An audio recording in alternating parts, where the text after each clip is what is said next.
All right, so as I said, growing up, and the reason why I mention this is because I don't want people to think that like people to make my parents into good guys, because people tend to blame the victim. And the reason why I say this stuff, how good I was, is so that people won't look at me as a victim. Like I was the best. I was the best at basketball. I got gold medals and silver medals in track. I got MVP soccer, MVP baseball, all that stuff. But as I was saying, but growing up though, my dad and I were best friends, and we did everything together. He always brought me to gyms to shoot baskets and stuff, and but one of the things that happened was we would always listen to rap music, and we would listen to the Wu-Tang Clan and the Lynch Mob and all these rappers, but a lot of them would talk like the white man's the devil, fuck the devil, and that type of stuff. So if you think about it, I was kind of being inculcated with that notion that, because I was always listening to rap music and I was always playing basketball. Now, I always saw myself as Jewish, so I always was anti-white, though. And I think that just because when you see yourself as Jewish, you look at the white people as the biggest threat. But, I also had my environment kind of supporting that, especially with like the music I listened to. So, like I said, like one example would be, when I was studying Bigfoot in like 2020 and 2021, like I remember one of the things that was taught was, that Bigfoot, David Paulides was saying that Bigfoot mainly kills Nordic people. And I was like, okay, well then Bigfoot's a good guy. Because again, I saw the white man as a devil. Now I didn't realize that my grandpa would say that this is just dualistic software because it's predator-prey software, right? But I didn't realize that, but in my mind, I'm like, well, it's okay because the white man's the devil. The white man is unnatural. He's, because I subscribe to the naturalistic, materialistic sciences because I wanted to, because again, I was anti-religious and I thought religion was white supremacist. So I was like, yeah, the white man's the devil. He's unnatural. He came from the black man. I was subscribing to like the Nation of Islam ideas, but also the scientific ideas, the idea that they came from Africa, which is debated. The spiritual people say no, the different races come from Atlantis and, stuff like that. But I didn't want to believe those because I was like, well, spiritual people are just white supremacists. But I didn't realize, I'm thinking they're just in dualistic software like my grandpa teaches. They're not in the flow. They're just in the ego. They're white supremacists. They don't want to see that the white people came from the black man. That's what I wanted to believe. But I didn't realize that, because I'm like, I transcended white supremacy. So I'm able to see things the way they are. The white man came from the black man, and you can't tell that the black man, one family went out of Africa and they became, they lost their melanin because of the less sunlight, and I wanted to believe the scientific explanations, right? I didn't want to believe the religious ones that say the black man came from Cain or from Ham, and stuff, because I was like, that's just white supremacy. I always thought religion was white supremacy, and religion maintains the status quo.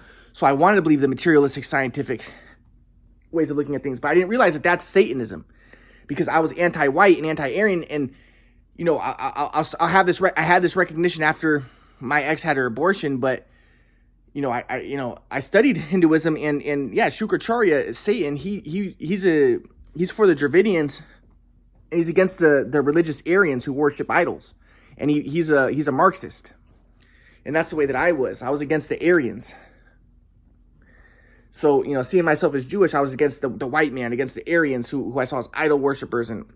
But again, even in Hindu mythology, they say that, you can worship idols and you can still be in my grandpa said you could still be in the flow, but you could also not worship idols and you can not be in the flow.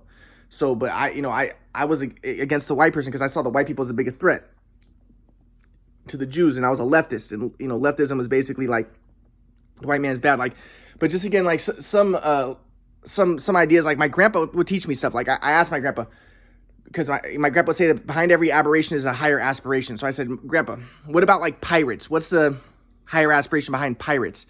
And my grandpa said, the idea that nothing exists, that nothing belongs to anybody. So I'm like, oh yeah, good. That's good. That's Marxism. Yeah, we should all just be Marxists. But I had an ego agenda. Now my grandpa, what he's saying is everything is one. There is no thing, so nothing belongs to anybody. But, that doesn't mean that you just give away everything. Because my grandpa said that's also an ego strategy. That, if you give away everything because you think you're going to go to heaven or whatever, you still believe you're a separate self. But I didn't want to believe that, because I wanted to think, okay, this second quadrant is belief, faith, behavior, belonging. And belonging is your belongings. And that's the second quadrant. And that's homeostasis, but that's attachment. But the fourth quadrant is contemplation, passion, flowing, knowing. And when you flow, you're not attached to any, you don't have any belongings, you know? So I was like, and that's Marxism. But I was wrong, you know, because my grandpa would say, no, you can have belongings, but it's just about being attached to them. You know, like my grandpa would say, the rich young ruler, Jesus told him to let go of his belongings, not because he was a Marxist, but because he was attached to it. He still believed he was a separate self. He wasn't in the flow. So, you know, and Jesus always had inspiration, and he could discern what was most appropriate in certain situations. So, you know, but I was anti-religion Marxist. So like one other thing that David Paulides taught was that he said a lot of people that Bigfoot kills is white men, Nordics, who drink alcohol. Now, and they'll leave parties drinking alcohol, young white men, and then they'll be kidnapped by Bigfoot and left in the water. Now that I've studied this, I think I recognize it. It's because Bigfoot represents Satan. He's a demon, and he takes the white man after they drink alcohol. Now, rabbis say that the fruit that Adam and Eve ate was wine. It was grapes, and it was wine. So this is it could be, you know, again, I one way I wanted to think, oh, Bigfoot's just a projection of the white man. It's a fear of the black man. It's just a projection. It's just a delusion, like, you know, like the religious delusions. That's what I wanted to believe when I'm a Marxist. But at the same time, I thought, well, maybe Bigfoot is true, and maybe we are in some sort of simulation, right? And there is some sort of, you know, archetypal realities being expressed. But at the same time, though, I was still anti-white, though. So I'm like, yeah, well, Bigfoot's probably good killing the white men, because the white man's the devil. But later I would realize, no, actually Bigfoot is the demon, is the devil. And that's Shukracharya, the planet Venus. And and even like Lenin, he had the communists, they would worship Lenin behind a pentagram, a five pointed star. And the pentagram represents Venus, Shukracharya, and that's anti-religion Marxism. But now I realize, yeah, you know, Bigfoot kills the Nordics, the Christians, the Nordics, because he's against the Aryans. And that's actually what Satan, Shukracharya, is in the Hinduism. So, but I didn't recognize that until after my girlfriend's abortion, so I'll get to that. But anyways, so back to what happened with my ex. So I remember when we were still together, this was before she broke up with me, before she found she was pregnant. We watched a movie, and it had Adam Sandler in it, and Adam Sandler was with Kevin Garnett. And Adam Sandler was really into basketball. And then someone in the movie asked, you know, why are Jews so into basketball?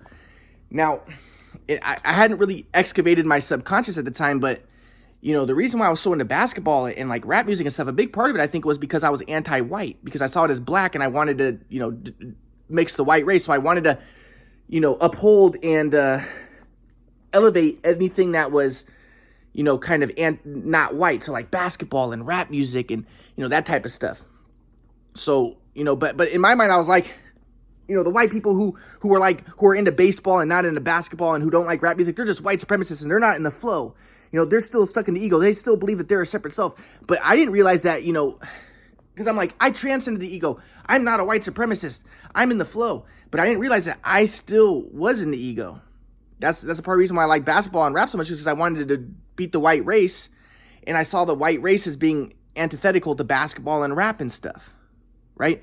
Now, the question is it a biological thing or is it environmental? It doesn't matter. Regardless, my grandpa would probably say I was expressing dualistic software, you know, because I had a predatory-prey orientation, or even superior-inferior, but probably predator-prey impersonal orientation toward white people. Now, or people designated white, right? So, but I remember I watched that movie with my ex, and the thing was, I really loved my ex.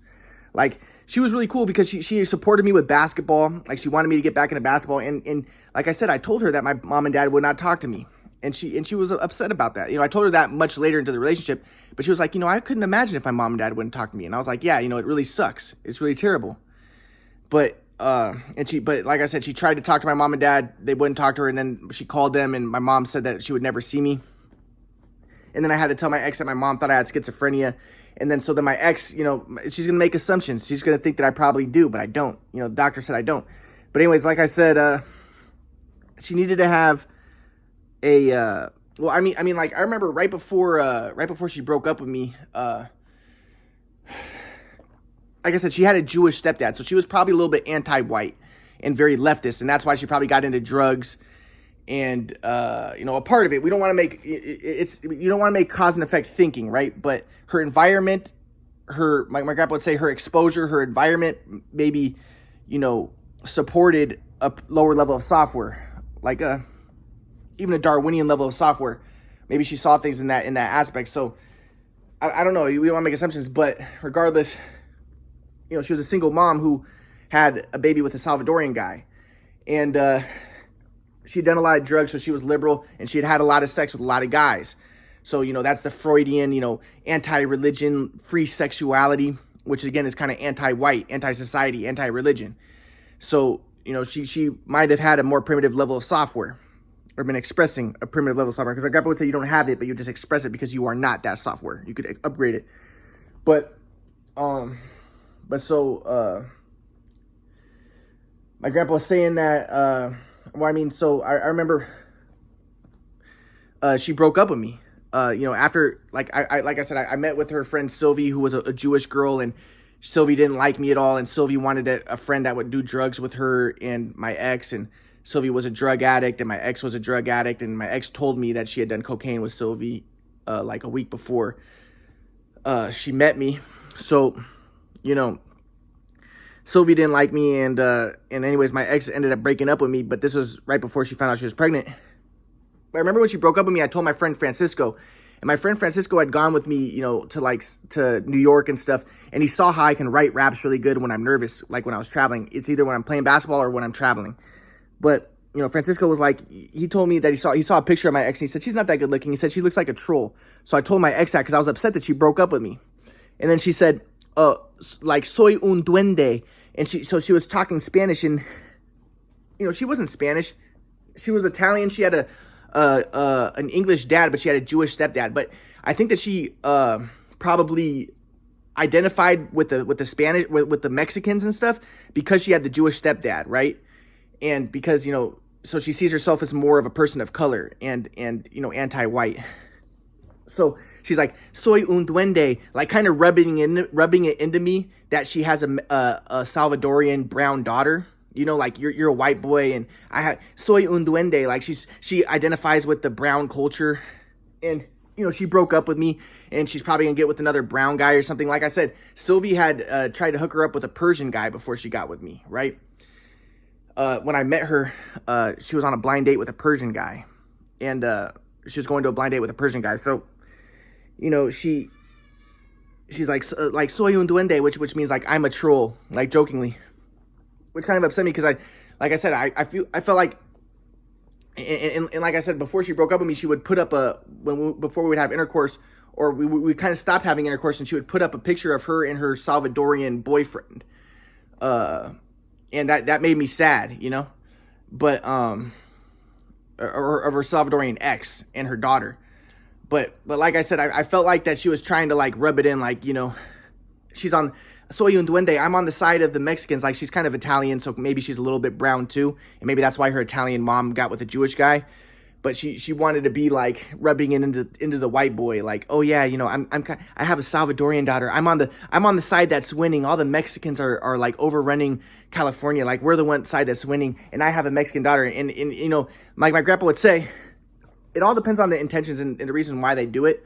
But like a lot of white women might, if they want, it's like if they're not in the flow or they're expressing dualistic software, superior inferior software, they might have sex with a Mexican to try to have a Mexican baby and become a single mom. But because they think that the white race is going extinct, and because of all the propaganda against the white race and stuff, so so basically, she's like soy un duende, and then like I said, she ended up breaking up with me. But then she found out she was pregnant, and she told me that I was the father, so I was taking care of her.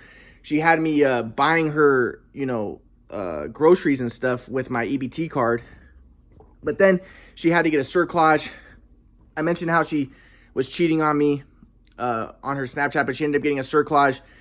And And after the cerclage, she told me that I needed to take care of her. She told me this at the beginning of the pregnancy, that I needed to take care of her because she's going to be having a cerclage and she's not going to be able to take care of herself, because she's going to be on bed rest. But then I'm trying to take care of her and her half Salvadorian daughter, and the daughter is acting crazy. She kicks my ex in the stomach. My ex is like 4 months pregnant, and the daughter is being disrespectful to me. So I put her outside.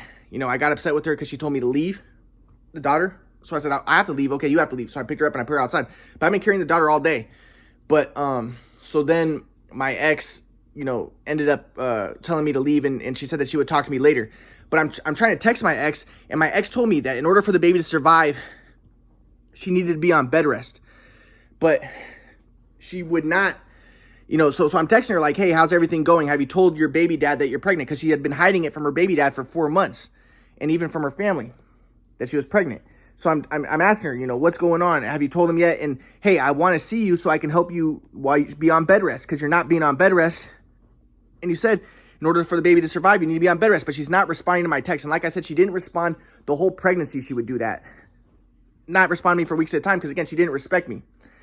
And then, so like I said, I went online and I told everybody what was going on, and because I'm trying to get in touch with her, and she's not getting in touch with me, and I feel like I need to get in touch with her to save my daughter, because she said she needed to be on bed rest.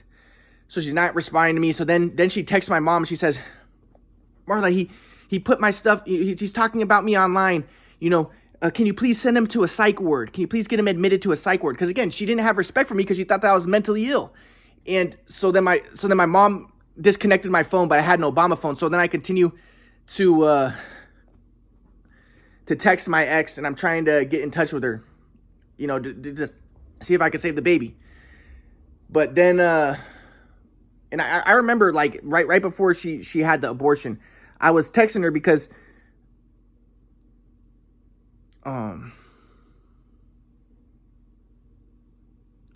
like I said, during the pregnancy, my ex, 2 months into pregnancy, she went on to a party with Sylvie, who's a Jewish girl. And again, it was a Jewish girl, and I knew all the people at the party. They're all like satanic people, they're all like drug addicts, and I didn't want her to be at a party with drug addicts. I saw that Sylvie posted it on Instagram, especially while she's pregnant. So, I tell my ex I don't want her hanging out with those people, and I ask, but then my ex didn't have respect for me, so she didn't care. She went to the party without me. She didn't care. So, and I knew all the people at the party, and I knew the house she went to, and I know that it was full of drugs, especially on a Halloween party, so, and I was concerned because my ex was pregnant. So then, as I said, like, well, my ex had the cerclage and she's supposed to be on bed rest, but then, I'm trying to get in touch with her. She won't respond. So then I started to write, because I felt like the main person to blame was my mom for not seeing my ex. Because like I said, my mom wouldn't see my ex. My ex wanted to meet my mom for Thanksgiving. So I mainly blame my mom. And so I was writing to my ex, and I was writing online, basically what happened with my family and how I'm not the bad guy, how I'm basically a victim. So I was describing how, my mom and dad, again, at the time I was kind of a Marxist. So like, I was trying to say like, my dad, he got C's growing up. He got C's in college. He wouldn't have gotten to medical school, and he was declined from all the medical schools. But my grandpa, he's Jewish, and he's a big time doctor. And he got my dad into medical school at USC. He got my dad on the waiting list, and my dad got into medical school. So I wanted to be like, my people will probably want to blame me and look at me as the bad guy. But I'm like, look, my dad, because they're going to say, look, your dad's a doctor, and look at you, you're a loser. But I'm like, I discovered theory of everything. And my dad wouldn't even be a doctor if it wasn't for my grandpa, my mom's dad. And I'm saying how my dad, one of my friends in college or in middle school, he came up to me, his mom came up to my dad, and she was like, you made my life hell in college, because she said that my dad would bully her and he would be really mean to her. My dad said he did idiot bingo with her, where when people would ask stupid questions, he and his friends would play bingo. But she said that my dad was a big bully, and my uncle hated my dad because my uncle said my dad bullied him. And I wanted to be like, look, but the thing was, my dad was a great dad to me. But again, he's the one who screwed things up when he got the shoot away machine, messed up my shot, and then he told me to do the wrong thing. He messed up my shot, and then he started being abusive to me. So I want to be like, I'm the victim. You know, people want to blame the victim, but I want to be like, you know, I was always the best. But, you know, my dad is not a saint. Just because he's a doctor doesn't mean that he's, you know, not culpable or not capable of being culpable, you know? And so, yeah, so I wrote out all that stuff and I wrote that to my ex. But then, as I said, my ex ended up getting an abortion. You know, so